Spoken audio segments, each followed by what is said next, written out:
என்னது அயோத்தியில் பாபர் மசூதி அடித்து தான் ராமர் கோயில் கட்டியிருக்காங்களா? ஆனால் ஆல்ரெடி அந்த மசூதிக்குள்ளேயே கோயில் தான் இருந்துச்சா? அது எப்படி?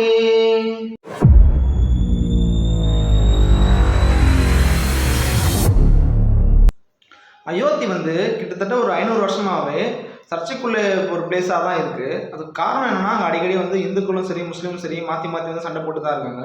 அப்படி அந்த 500 வருஷ கதை தான் என்ன, அங்கே அப்படி என்ன தான் நடந்துச்சு அப்படின்னு சொல்லிட்டு நம்ம பார்க்கும்போது தான் தெரியுது. 1528 அங்கே முகலாய மன்னர் ஆட்சி நடக்குது. அப்போ பாபர் தான் அங்கே முகலாய மன்னனாக இருக்கார். அவரோட ஆட்சி காலத்தில் பார்த்தீங்கன்னா அந்த அயோத்தியில் பார்த்தீங்கன்னா மசூதி கட்டுறாங்க. அதை காலப்போக்கில் பாபர் மசூதி அப்படின்னு சொல்லிட்டு சொல்ல ஆரம்பிக்கிறாங்க. அதுக்கப்புறம் இந்தியா சுதந்திரம் அடைஞ்சதுக்கப்புறம் 1949 பார்த்தீங்கன்னா ராமர் சிலைகள் அதெல்லாம் திடீர்னு ஒரு மர்மமான முறையில் அந்த மசூதிக்குள்ளே பார்க்குறாங்க. நம்ம இண்டிபெண்டன்ஸ்க்கு அப்புறம் ஃபஸ்ட்டு ஒரு மிகப்பெரிய ஒரு கலவரம் ஒன்று நடக்குது. இந்துக்களுக்கு நடுவில் முஸ்லீமுக்கு நடுவில் ஒரு பெரிய கலவரம் வெடிக்குது. அந்த டைமில் 1959 என்ன நடக்குதுன்னு பார்த்தா, இந்துக்கள் அந்த சர்ச்சுக்குள்ள ஏரியாவில் நாங்களும் போய் வழிபடணும் உள்ள அப்படின்னு சொல்லிட்டு ஒரு வழக்கை நீதிமன்றம் தொடர்றாங்க. அதுக்கப்புறம் 1986 அப்போ பிரதமராக அந்த ராஜீவ் காந்தி என்ன சொல்கிறார் அப்படின்னா, இந்துக்களும் அங்கே உள்ளே போய் வழிபடலாம் அப்படின்னு சொல்லிட்டு ஒரு அனுமதி தராரு. அப்புறம் அந்த 1986 அந்த டைமில் பார்த்தீங்கன்னா இப்போ இந்த ராமர் கோயில் கட்டுறதுக்கான ஒரு புதிய இயக்கத்தை தொடங்குறாங்க. அப்புறம் 1990 இந்த ராமர் கோயில் கட்டி முடிக்கிறதுக்காக அப்போதைக்கு பிரதமராக இருந்த அத்வானி பார்த்தீங்கன்னா ஒரு ரத யாத்திரை மேற்கொள்கிறாரு.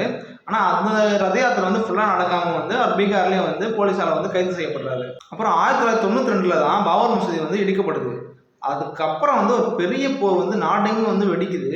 இந்துக்களுக்கு நடுவில் முஸ்லீமுக்கு நடுவில் ஒரு பெரிய ஒரு போராட்டமே நடக்குது எல்லா இடத்துலையுமே சரி. அதுக்கப்புறம் 1999 இந்த தொல்லியல் ஆராய்ச்சியில் இருக்க ஆராய்ச்சி பண்ணுறவங்க எல்லாருமே தான் கண்டுபிடிக்கிறாங்க. இந்த மாதிரி மசூதி இருந்த இடத்துலையே அதுக்கு கீழேயே அது கோவில் இருந்திருக்கு அப்படின்னு சொல்லிட்டு கண்டுபிடிச்சி சொல்கிறாங்க ஒரு அறிக்கையில். அப்புறம் 2010 என்ன நடக்குது அப்படின்னா, இந்த பாபர் மசூதி இடித்த இடத்த ஒரு 3 பிரிவினருக்கு நீதிமன்றம் பிரித்து கொடுக்குறதா சொல்லிட்டு அலகாபாத் நீதிமன்றம் தீர்ப்பு வழங்குறாங்க. ஆனால் இந்த அலகாபாத் தீர்ப்பை பார்த்தீங்கன்னா அதுக்கு அடுத்த ஒரு சில வருஷத்துலேயே பார்த்தீங்கன்னா உச்சநீதிமன்றத்தில் மேல்முறையீடு செய்கிறாங்க. இந்த வழக்கெல்லாம் நடந்து முடிஞ்சு 2019 அந்த பாபர் மசூதி இடிக்கப்பட்ட இடத்துல ராமர் கோயில் கட்டலாம் அப்படின்னு சொல்லிட்டு அரசு ஒரு தீர்ப்பு வழங்குறாங்க.